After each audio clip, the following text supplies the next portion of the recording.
You all, it has been a good time to talk about the Word of God and to look at the life of Jacob and how God still loves Jacob throughout everything, all of his mistakes and all the things that he does. But Jacob has, beside all of this drive to not only prosper materially, but also to be blessed by God.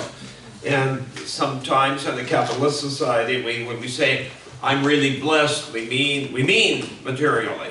But yes, he wants that, but he wants more than that. He wants the spiritual blessing as well. Right. So, when Jacob left Esau, when they had been reconciled and Jacob had come back, and when Jacob left Esau, now Jacob had said, when he had that dream, God, if you will take care of me, if you will supply me with food and clothes, and bring me back here, then you will be my God. And of course, God is God, whether he does that for Jacob or not. But God, he says, I will give you 1/10 of everything that I get. And so Jacob has gone, and he said he will come back to Bethel. But when Jacob comes back, he does not at first go to Bethel. He goes first to Shechem, and that was a mistake. But yet, it has a heritage for the family later on.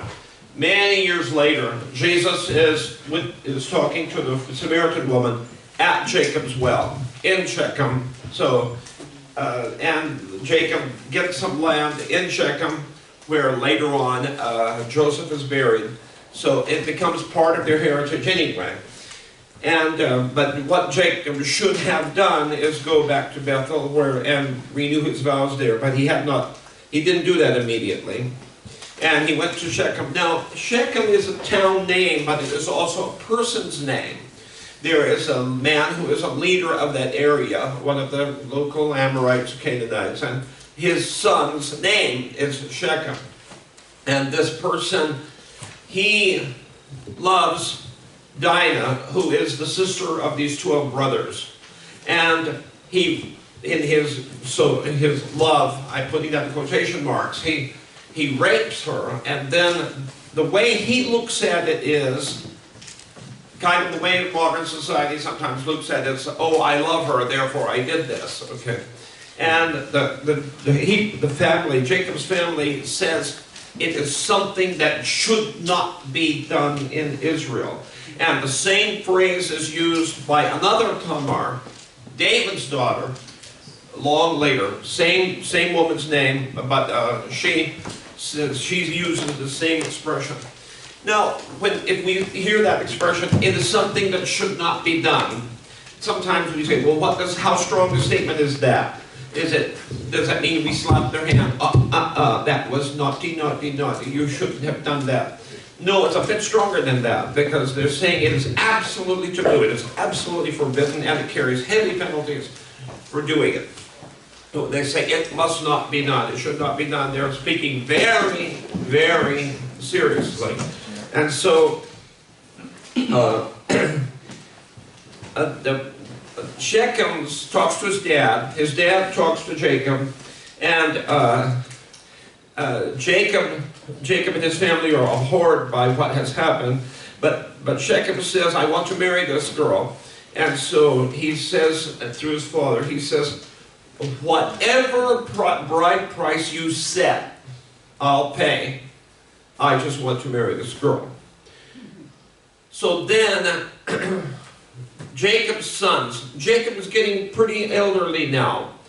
Jacob dies at 147. When Jacob meets Pharaoh, he's 130. Joseph has been in Egypt for 22 years, from age 17 to 39. We can put those things together for you.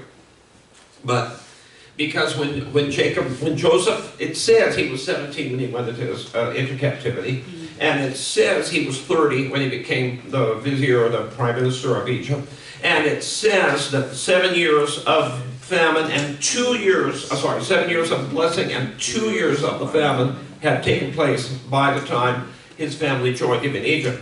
So that means 17, 30, 37, 39. So he's 39, so it's 22 years from 17 to 39.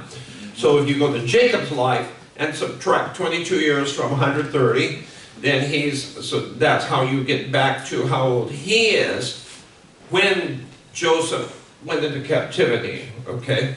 So then you subtract 17 years from that, and that tells you how old Jacob was when Joseph was born, okay? And so, so here, all of these things are happening, and really later in their lives than we usually think of it. When you usually think of Esau and Jacob arguing over a bowl of soup, okay, you usually think of them being younger. They're not younger, okay?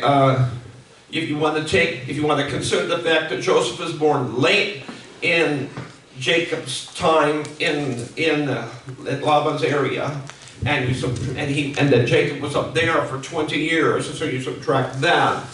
By the time you get to Jacob, Jacob ripping off Esau from his blessing, these guys are both pretty old already at that time. So it's because you got to subtract, you're getting like some around 70 years of age or something like that.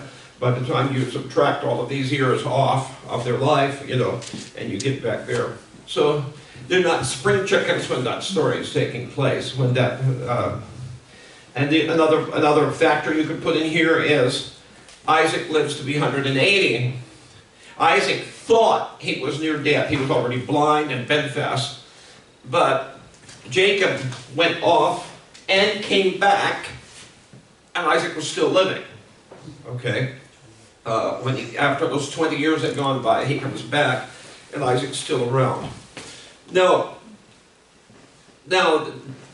Jacob is getting older and older, and so his sons are starting to take some of the initiative of action. They still ask permission of their father and everything, but most of the physical action that takes place is being done by his grown sons by this time. And so this time, when Shechem and his dad say, "We want to marry this girl," the sons, Jacob's sons, say, "You have to get the circumcised, because anybody who joins, we're all circumcised, and you have to get circumcised too." So they go back to all the Shechemites of the small town there, because if you consider the fact that the town's name is Shechem and he's also Shechem, there's a good possibility that the town is named after this Shechem, this guy so the town may not be very big. It may be basically the settlement of this larger settlement, the extended family and their servants and herdsmen and all this kind of thing. So they go there, and these sons say this to them. So they go back to the Shechem and his dad, go back to their settlement, and they say, "Look, this is what we have to do, otherwise they won't let the Shechem marry Dinah." So then they say, "Let's go ahead and do it." The argument they give to everybody is this.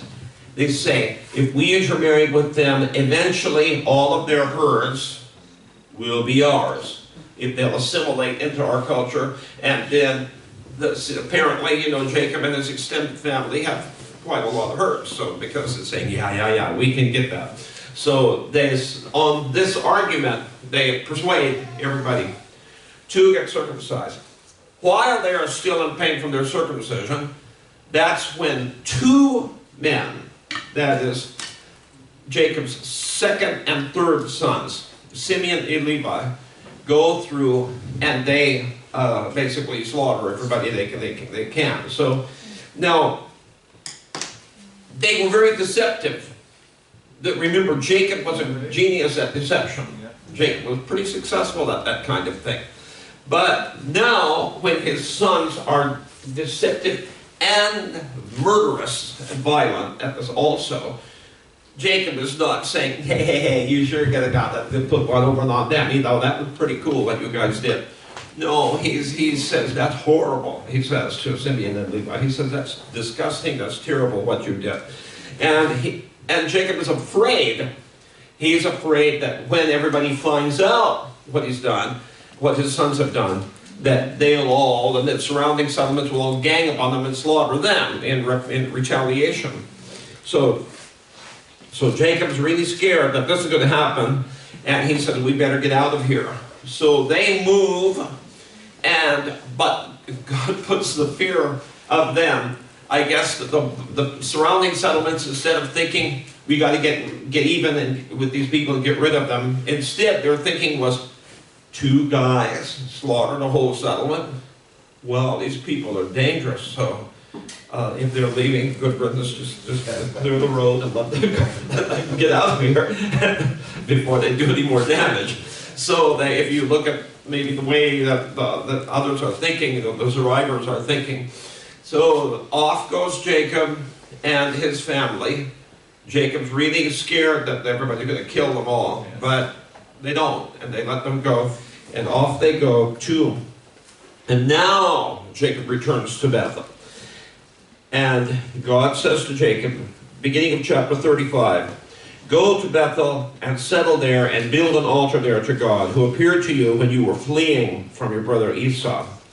So Jacob said to his household, and he said, get rid of the foreign gods.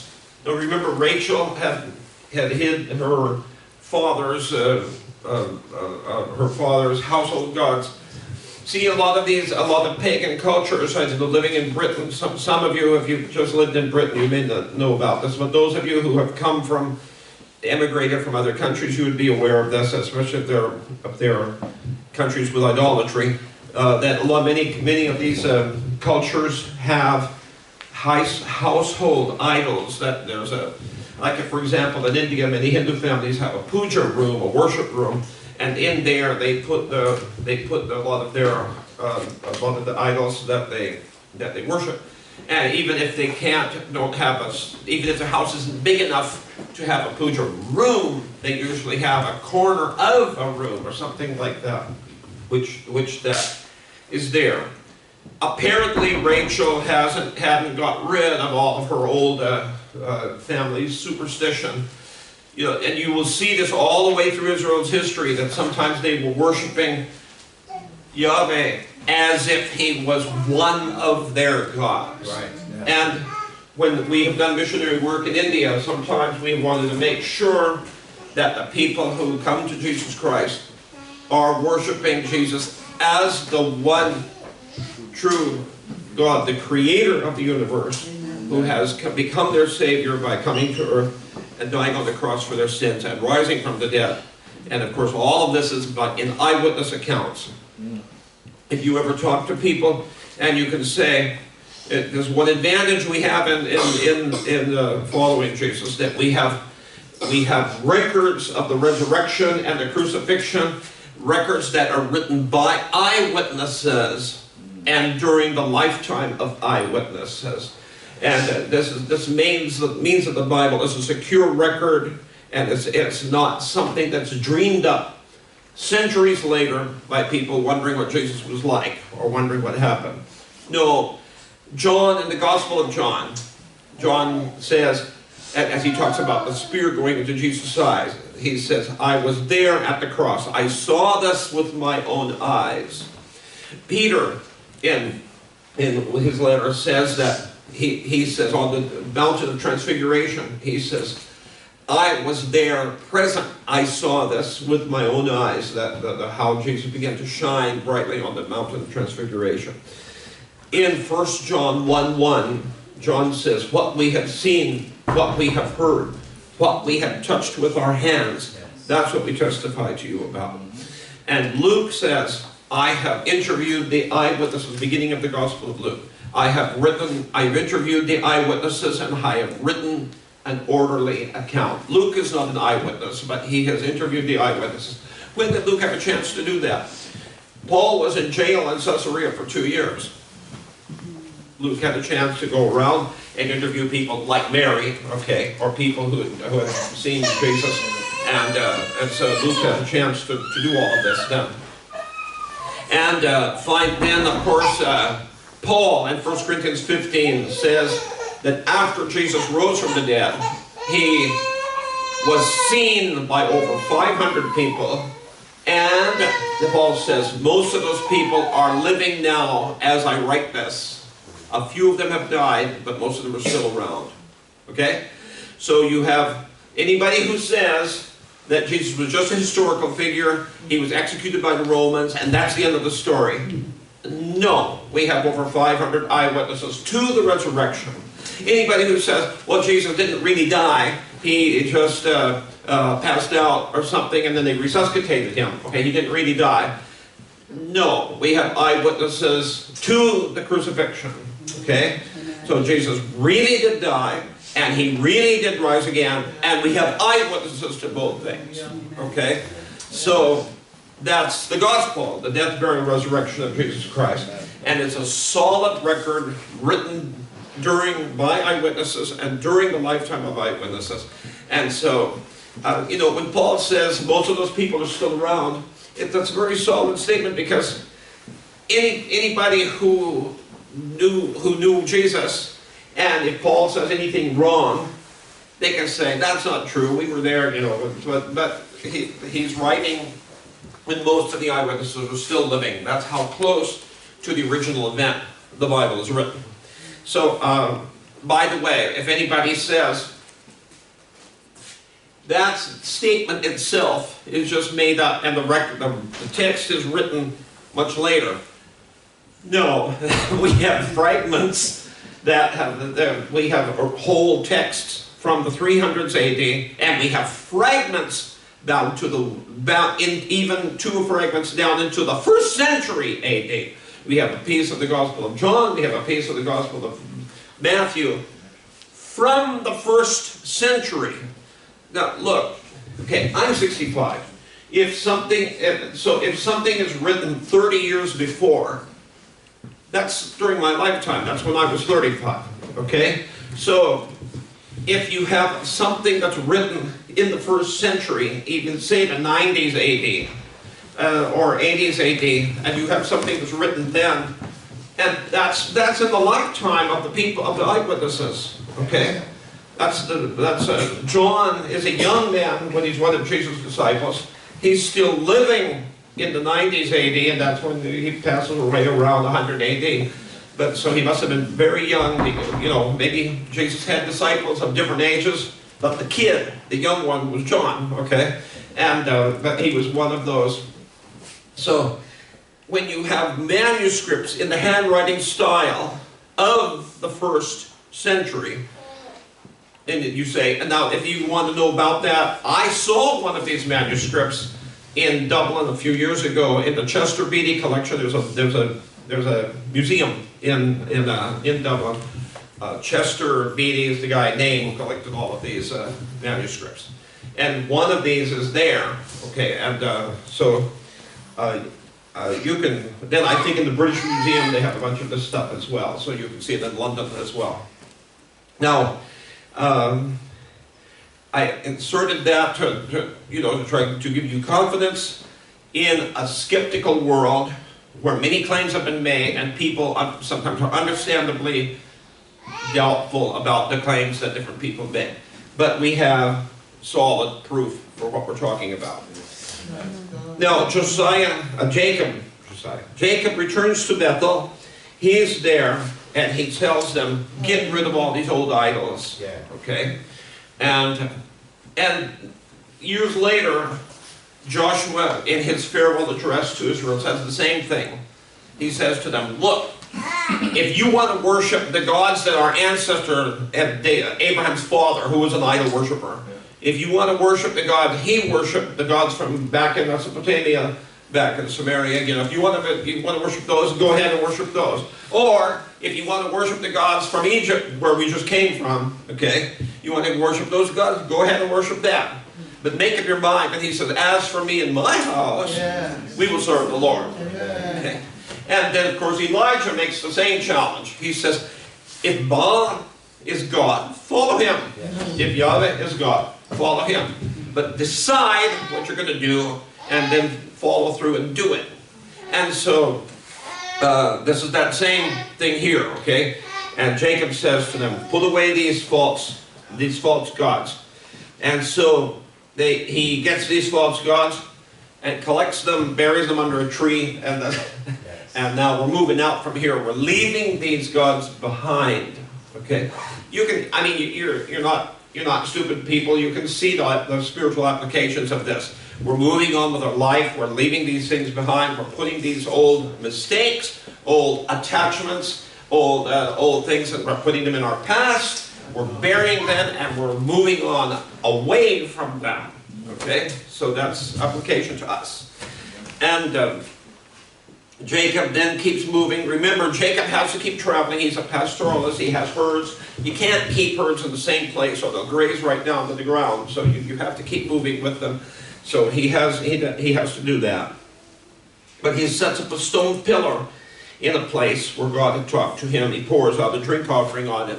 To me, this is very intriguing, and it should be for you, because once upon a time here in Britain, there were, before the message of Jesus came here, you had people way back putting standing stones up and conducting religious ceremonies, all this kind of thing. It was Stonehenge, Avesbury, and all the stone circles, Calvinist stones, Ring of Brodgar, all of these things all over the country. And you've got a pagan religion before that existed before people knew about Jesus Christ. And you know, when you see that people came from all that other stuff to Jesus here, and those of you from Jamaica, there, and those of us who are from my ancestors from Scandinavia, there, okay?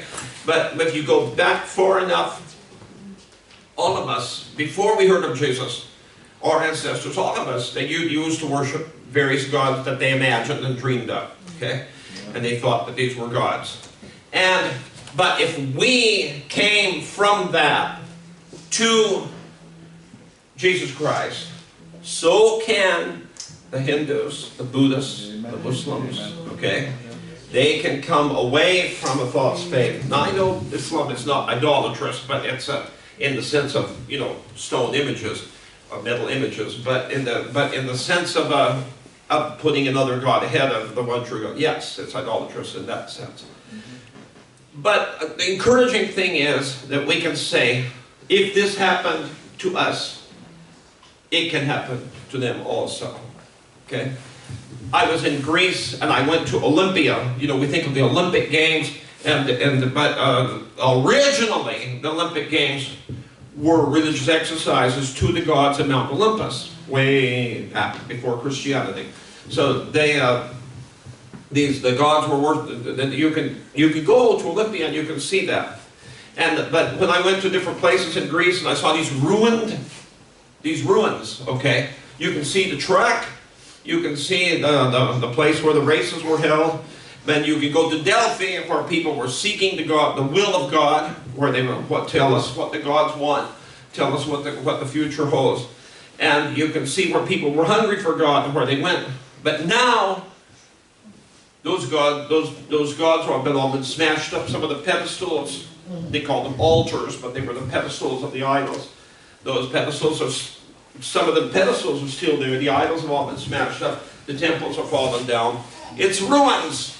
It's archaeological. It's a museum, okay? It's ruins.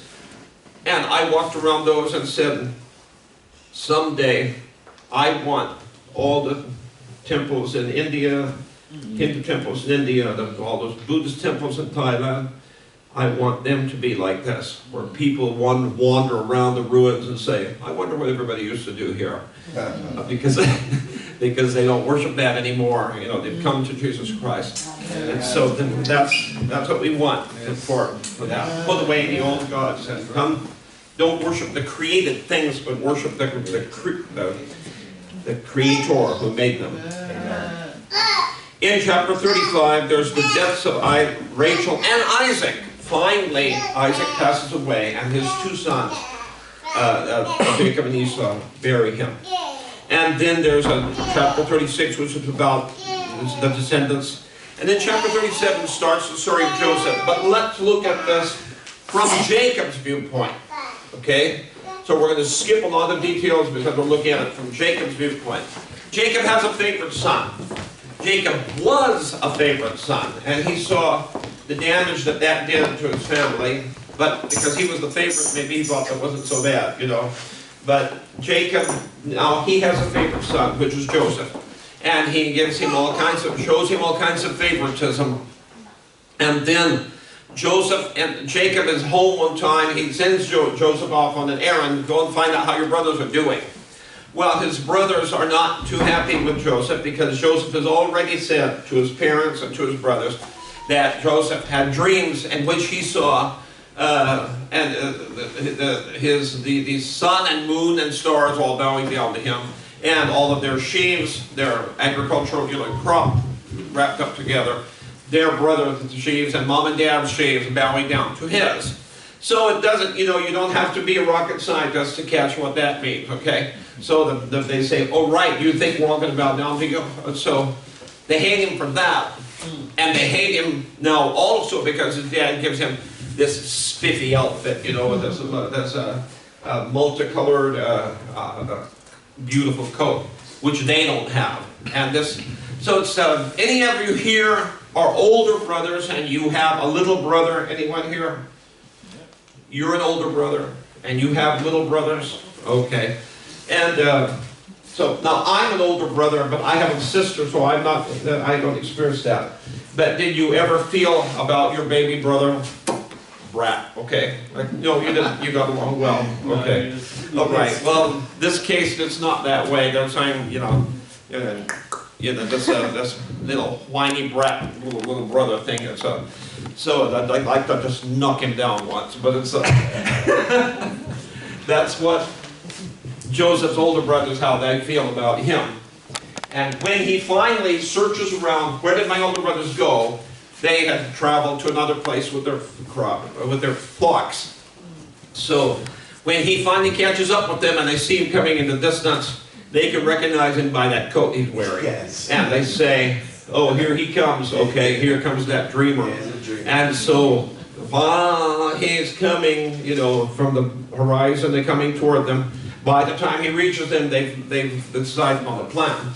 And so they grab him, they rip off that coat, and they, tear it up, and they spill goat's blood on it. First they were going to kill him, and then they decide, Reuben, the oldest, said, no, let's kill him, let's kill him. He's our brother, he's our own flesh and blood, he's our brother. Let's just throw him in a pit and abandon him, okay? Isn't that nice and kind of us? We won't kill him. So then they throw him in this cistern, this dry well, okay?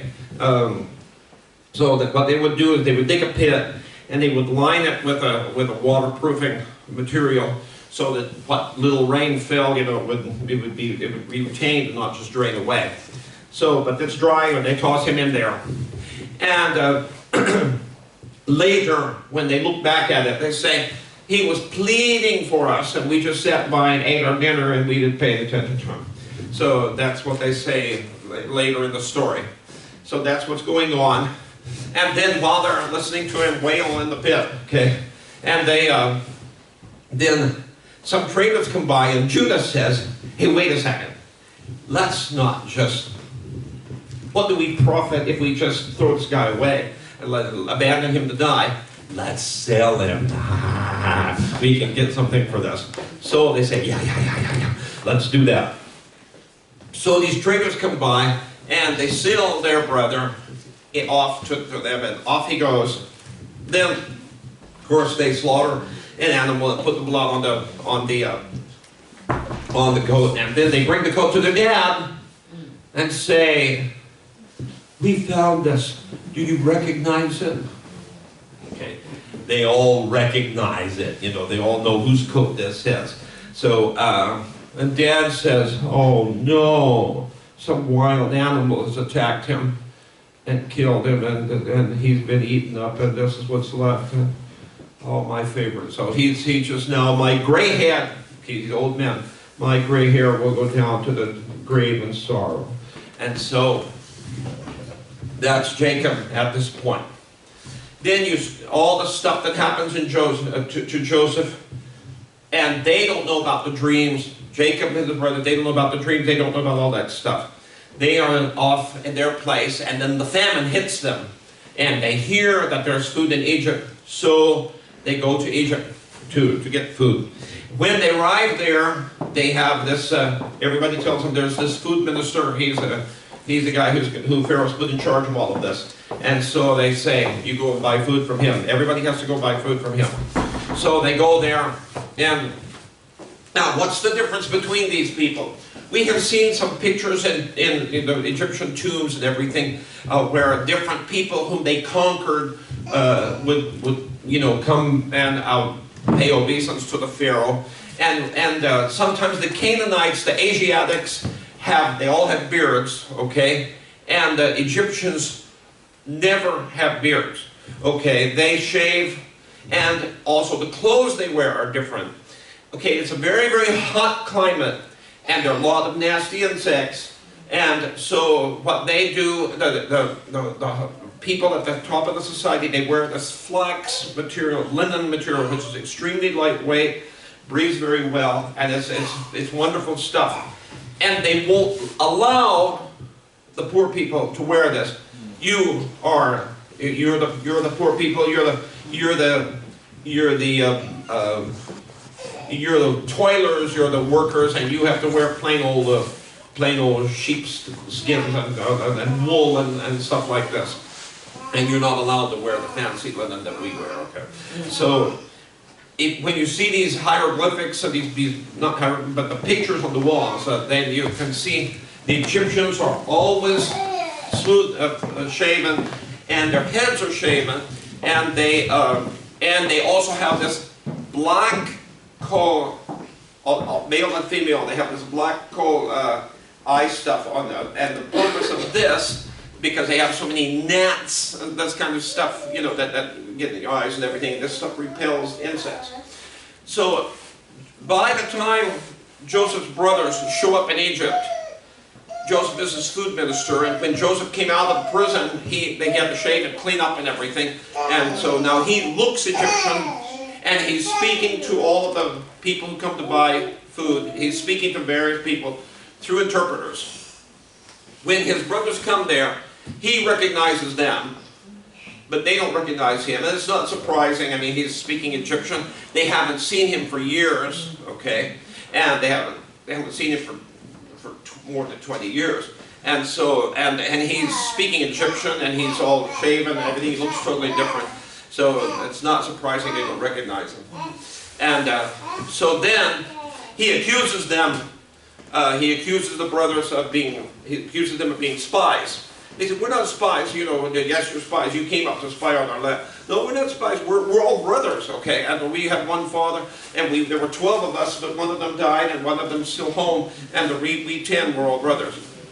And so he says, "No, it isn't. You're all spies." Throw them in jail. So they go there in the clink for 3 days, and after 3 days, he brings them back out, and he said, "All right, look, I'll be fair. You say that you're all brothers, so one of you has to stay here as a hostage, and the rest of you go back and get your brother, and that will prove that you're telling the truth." Of course, this brother is Benjamin, who is the only other child of Rachel. Rachel died in childbirth when Benjamin was born. So Rachel is dead, and Jacob thinks Joseph is dead. So Benjamin is all he's got left from his beloved Rachel. So that he's hanging on to Benjamin. So that's why he won't let Benjamin come with them. So they say the baby brothers at home, and our elderly fathers at home, and one of our brothers has died. He is no more, and we're just 10 brothers. We're not spies. He said, "Go and prove it." So he said, "You don't bring your younger brother here. You're not going to be buying any more grain. You're not going to see my face again." So then they go back home.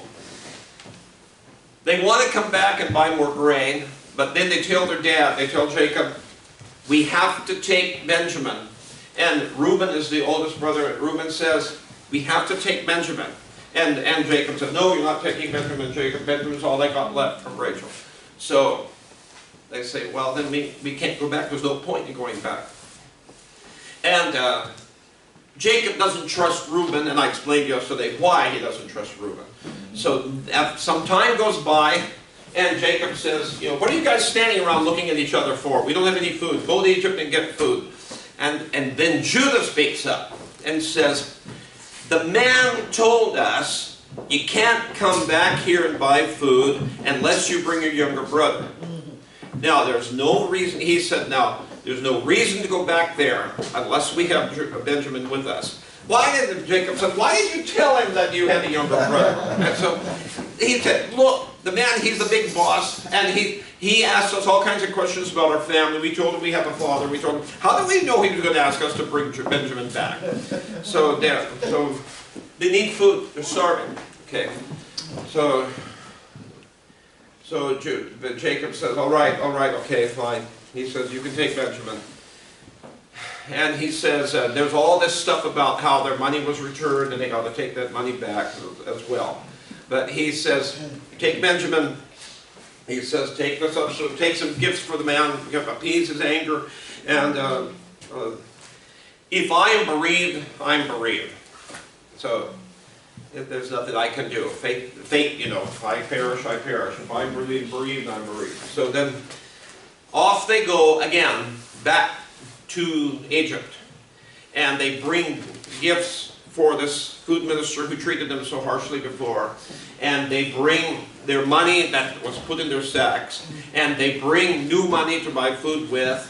And they come back. And all this time, like before, when they appear before Joseph, what are they doing? Bowing down to him. And of course, Joseph remembers his dream. So, but they do this over and over again, bowing down to him. And it's proving, you know, the dreams are proving to be true, to be prophetic. So then he says, oh, how's your dad? You know, no, he's still alive. He's still. Is this the younger brother that you mentioned? And he said, Joseph wants so much to hug his brother. Joseph wants so much. And time again, his emotions rise up. And he's getting ready to break out crying. But he controls himself. He goes back into the bathroom, washes his face, you know. Controls himself and comes out as the stern food minister again. Why is he doing this? He's testing his brothers because he wants to find out if they have changed. Are they still like they were before when they got a chance and they sold him? Have they changed or not? And of course he wanted to see Benjamin again. So here's Benjamin. So they have this dinner, they have a nice dinner. These guys are getting treated, they're having dinner at the boss's house and they don't know why. They just know they were invited, so they're showing up. And they're having this dinner. And when they get dinner, he gives food to everybody and gives Benjamin 5 times as much food as the rest of them. Now that's favoritism, which they have seen before. Who is this guy who's favoring Benjamin? So anyway, now here's another thing. Joseph eats by himself. The brothers eat by themselves. The Egyptians eat by themselves. Why? Because the Egyptians think it's detestable to eat with the Canaanites. Why would they think it's detestable? I don't know. Have you ever eaten with people from different cultures before? Okay? Yeah. And I've eaten different places, and there are all kinds of different food cultures in India where people don't want to eat with somebody from another. It's because of the way the people eat. Okay? Okay, South Indians, Tamilians and Kerala people from the southern tip of the country, when they put their hand in the plate full of rice, they use more of their hand to eat when they eat rice, okay? And if you're just getting people who are, you know, people who are just village people and everything, sometimes they get their whole hand in there with the rice, okay? I've seen people after they're finished, you know, licking their hand and got their plate, licking their plate. So, oh, that was good food. Oh, that was good. Oh, boy, that was tasty. All right, and they loved it. But North Indians, generally speaking, say that you're not supposed to get your food stains on your fingers above those knuckles. If you do, you're a barbarian. You don't know how to eat. Okay, so it's that's different. You know, you see a picture of somebody eating like this, okay, That's almost certainly a North Indian person. And if you see a person whose hand is like this over the food, a photograph, okay? And I had a picture of a South Indian who looked like a North Indian, but a picture I had taken in their house where they were eating, and her hand was like this over her plate. And my North Indian friend said, she's South Indian. I said, how do you know that? And they said, look at her hand, how she eats, okay? So people who eat different ways. And then there's people who eat noisily, okay? And they, or they chew with their mouth open, and so you can see all the half-chewed food in their mouth, okay? Now, if you see, you say, I do not want to see all the half-eaten food in your mouth, okay? So now you can understand people with different cultures, different customs, and that somebody in a shepherd, he's eating some, here's some mutton, you know, a sheep that died, so we're going to eat him and we're going to enjoy him, okay? And so yum, yum, yum. And let's eat this, okay? And you can have this, hey, in Europe you've got different things. Norwegians, for example, will only eat pizza with a knife and fork, okay? They think it's disgusting to eat any food with your hands. But the Italians, who pizza comes from, you know, they'll take a pizza and, you know, rip it in half and fold it over, and so, you know, so everybody's got their different customs, and some people think that the eating customs of other people are disgusting, okay? So that's why you've got all these people eating separate styles. I grew up in India, and I would hold my knife in my right hand, my fork in my left hand, and cut, and then lift the food to my mouth, still with my fork in my left hand. British style, okay? And because to me it was less awkward, less time, it was time saving, rather than putting this down, moving your fork over it like this, and moving your fork back and forth from your left to your right hand. And it just, if you learn how to handle your fork with your left hand, then you don't have to do all of that, shifting back and forth. So, but some of the Americans watching me eat, one of them said, "You don't know how to eat."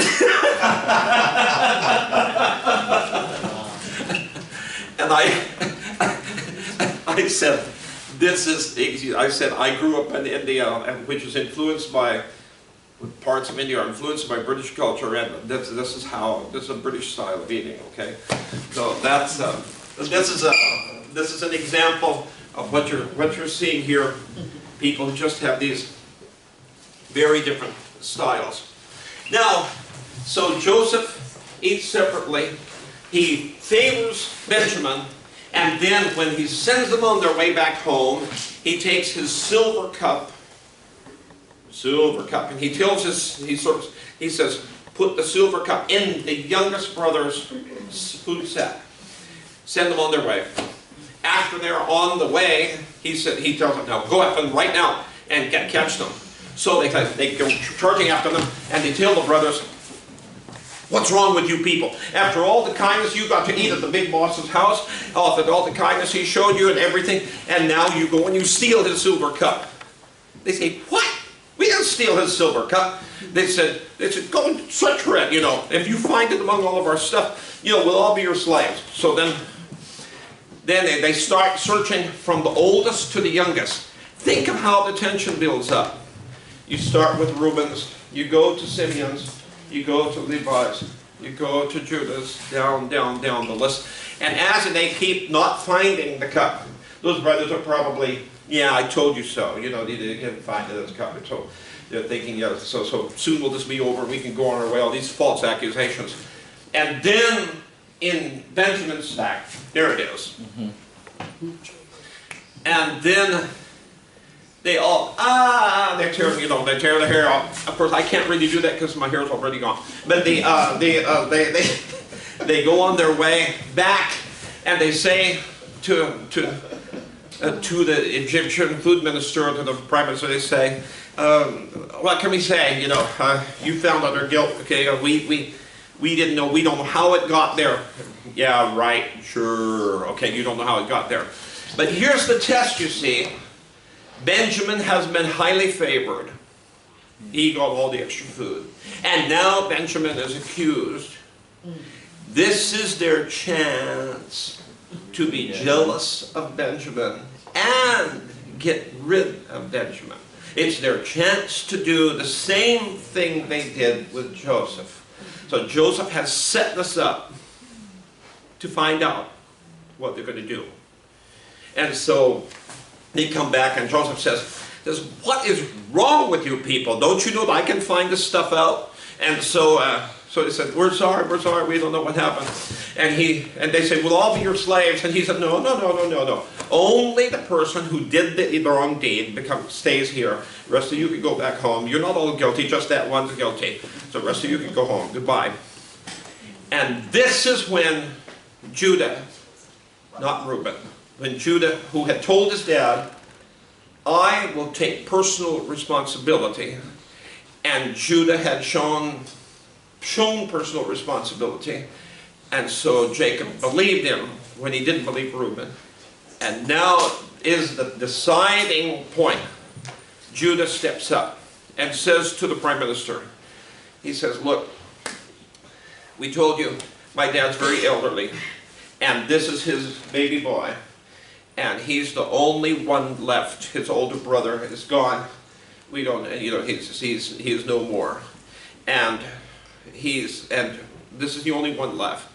And when we left home, you insisted, sir, that we bring our younger brother. So we have brought him, and to prove that we're not spies, and we proved that, and we brought him. But if he doesn't go back home, my dear old dad is gonna die from grief. He's already a weak elderly man, and if this happens to him, then that's going to push him over the edge. So he says, look, take me. Keep me here instead of the boy. I'll stay. And this is for life, you understand. This is not a hostage until somebody comes back. I'll stay. I'll take the punishment for my brother. I'm innocent. I didn't take the silver cup. But I'll take the punishment for my brother. When Judah does this, that passes the test, and that cracks the identity of Joseph. Joseph can't hide any longer his wish to be united. And remember, he's held back all this time, but he doesn't anymore. He bursts out crying, and everybody's, what in the world is going on? And he said, everybody out! So he tells all the Egyptians, out! And out they go. Yes, sir. And then he's left in the room with his brothers, and his brothers say, and he says, I'm Joseph. And they look at this shaved bald, shaved face, dressed in linen, big Egyptian kohl on his eyes, and he's talking to them, probably shifted over to Hebrew now, you know. But when before they would run into trouble because of his accusations, and they would quarrel with each other, saying, see, this has all happened to us because of how we treated our brother. And he's heard all this. They didn't know he understood what they were saying. He heard it. They were saying it right in front of him, but they didn't know he knew their language. They didn't know he was their brother. So, but now he says, I'm Joseph. And they're stunned. And I wish I could see Joseph. It's like Benjamin and Joseph, you know. But look, when you're my brother, okay? Is this me? Look at me closely. Look past the eyeshadow. Look past the makeup. Look past the shaved face. You really are my brother. You know, would you love to be there at that moment, when he finally recognizes, yes, he really is my brother, and they hug each other, and there's all this, you know, this great love being poured out. And then Joseph says to them, look, you sold me into slavery, but God was behind us to save all of our lives. Yes. So go back home and bring Jacob. So there's all this. And before, they had thought, what's this food minister up to? He's trying to rip us off. He wants to take all of our, and he wants to steal our donkeys. That's in the text there. He just wants to steal our donkeys. Oh, brothers, This is the food minister, this is the prime minister of the country, okay? He's not trying to steal your donkeys. So it's, and now, when Joseph sends them home, he says, don't go back and bring all that litter in your tent, okay? The whole wealth of Egypt is in front of you. Just come home, okay? So he sends these welcome wagons off with his brothers back to Jacob. Jacob's back home thinking, what's happened to Benjamin, okay? And then his sons come. And they say, Joseph is alive! Joseph is the prime minister. The guy we thought was real awful and everything, that's Joseph. And so he doesn't believe them. He's stunned. Joseph is alive? And he's trying to absorb that and decide whether he can even believe what they're saying. Then he sees all the provision wagons that have come. And when he sees that, he says, it's real. And so then they pack up everything. And although Joseph said, don't do that, but they do. This is all I got, so I got to keep it. So it's so they pack up all their possessions on these wagons, and off they go back to Egypt. And when Jacob gets back, of course, there's another fantastic reunion. And then Joseph has also set this up. He says, when you go to Pharaoh, what you do is he says, I'm like a father to Pharaoh.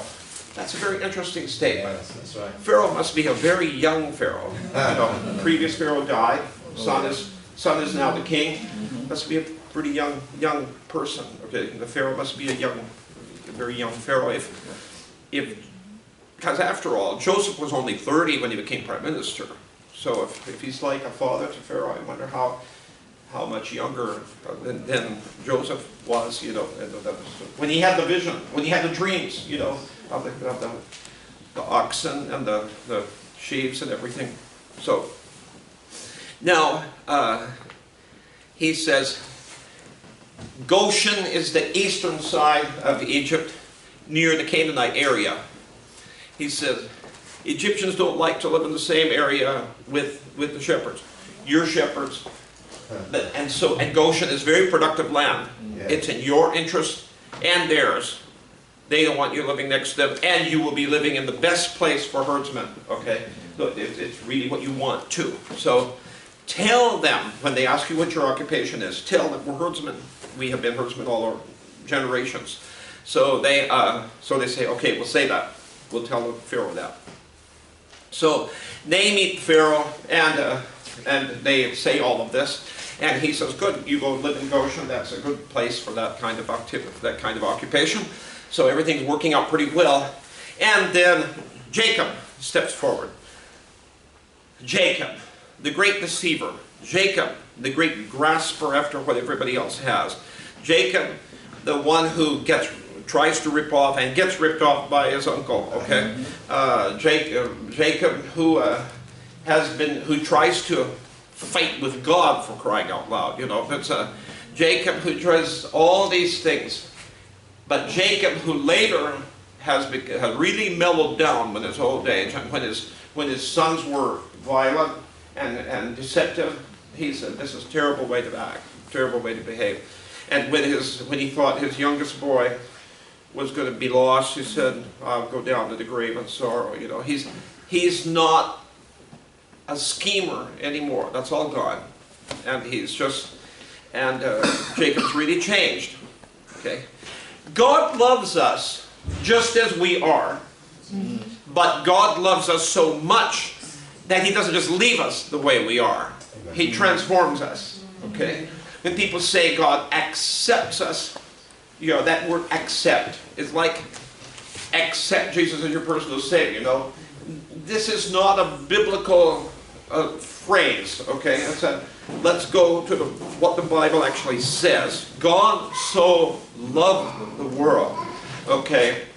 And God loves us so much, but we are being transformed into the image of His dear Son. Let Christ be born in you. So, yes, He loves us just as we are, but He loves us so much. He fills us with His Spirit, and we begin to transform. We begin to come more like Jesus Christ. So when Jacob now, when he comes up before Pharaoh, And Pharaoh asks him, how old are you? He says, I'm just 130. I'm a spring chicken compared with Abraham and Isaac. Okay, my dad died at 180. My granddad died at 175. I'm only 130, you know. And the reason you think I'm older is because I've had a hard life. But my years have been, it's biblical term, my years have been few and difficult. Okay, that's why I look so much older than but I'm only 130. I'm just, you know, middle-aged. So Jacob, the Pharaoh says, the Pharaoh is impressed, you know, how old are you? Then Jacob blessed Pharaoh. Okay. Then again, Jacob's getting older. He says to Joseph, I'm not going to be around much longer. He says, bring your sons. Jacob, like his father, is getting bad eyesight at his old age, can't see very well. And so Joseph brings his two sons, Ephraim and Manasseh, who've been born there in Egypt. And Jacob's on the bed, and when the two boys come up, and Joseph brings his sons up, then he says, who are these people? And he says, they're my boys that you asked me to bring. So then he crosses his hands like this, because Joseph has brought them up with the oldest on the right, on Jacob's right, to be blessed with the right hand, the senior older brother, and Ephraim with the left. But Jacob apparently knows now who they are, and he crosses his hands. Remember, Jacob's the younger brother. Isaac was the younger brother. Joseph was the younger brother. And now he crosses his hands like this, and he says, and then Joseph thinks that Jacob doesn't know which son is which. So he gets ready to lift his hand and say, no, Manasseh is the oldest one, he's over here. And Jacob says, I know what I'm doing, okay? He will be blessed, but Ephraim will be the one who's the leader. And so he does this blessing like this. And of course, as you know, that happens. They both live in the northern kingdom many, centuries later. And many times the older kingdom is sometimes nicknamed Ephraim. Sometimes it's called Israel, sometimes it's called Ephraim. Because Joshua is from Ephraim tribe, takes leadership after Moses dies, and he becomes a leader, and that leadership sometimes passes on through the tribe of Ephraim. And so Jacob's one of his last things here, and when he does this, he adopts these two. He says to Joseph, any more boys you have, they're yours. These two are mine. And he adopts them as if they were just like his old other sons. And he says, and this is how Joseph gets the double portion, because two sons are counted as his, instead of just one. Joseph, two, so that's a double portion that passes on into Joseph's family that Reuben lost. And then right at the end, near the end of chapter 49 of Genesis, Jacob is leaning on his staff, and he gives a prophecy about all of his sons. And it basically takes up most of chapter 49, and you can see the character of the different sons and prophecies that he makes. And the two that stand out are the prophecies about Joseph and Judah. Joseph gets double portion, the prosperity, the extra. But Judah, he took on the responsibility. He said, I will personally be responsible. And he was willing to give his life for his brother. That's a prefigure of Jesus Christ. Okay? The Messiah comes from Judah. Jacob says about Judah, he says, the scepter is that thing that the king holds out. Remember the story of Esther? The king holds out the scepter to show the acceptance, okay? The scepter shall not depart from Judah until it comes to the one to whom it belongs.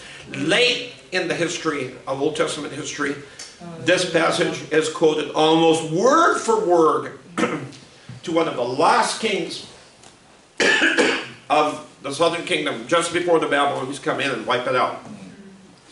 You have to give up your scepter, he says, it will be given, it will be restored to the one to whom it belongs. So you're back to Jesus Christ as the Lion of Judah. And so here you have seen an example for us through these 3 nights that God loves us in spite, if we're hungry for God and we make mistakes, but God still loves us in spite of the mistakes that we make. And we still reach out for God. We're so hungry for God. We're sorry for what we did. We ask repentance and God still reaches out to us. And then the time comes that as we keep doing that, we begin to be transformed. Sometimes we struggle in prayer with God. And God finally teaches us that we must submit to God's will. We must obey God. And we begin to learn that lesson. We begin to follow. We begin to surrender our lives more and more to God. And we see a change happening in our personality. Other people see it. We see it in Jacob as we read the text, okay? And other people see Jacob changing. And Jacob gets more respect when he's like that than he ever had when he was trying to get everything for himself. So this is a great lesson for us and how we approach life and how we try to get. I know there are things in our life that we have to have. You know, you have to work, you have to support your families, you can be at all of this. And but think of it as a policeman. There is hot pursuit and casual pursuit, to use an illustration. Casual, when you're a policeman, it's casual pursuit, it means you're following the suspect. But hot pursuit means that that suspect is a danger to everyone. And you're in a high-speed chase.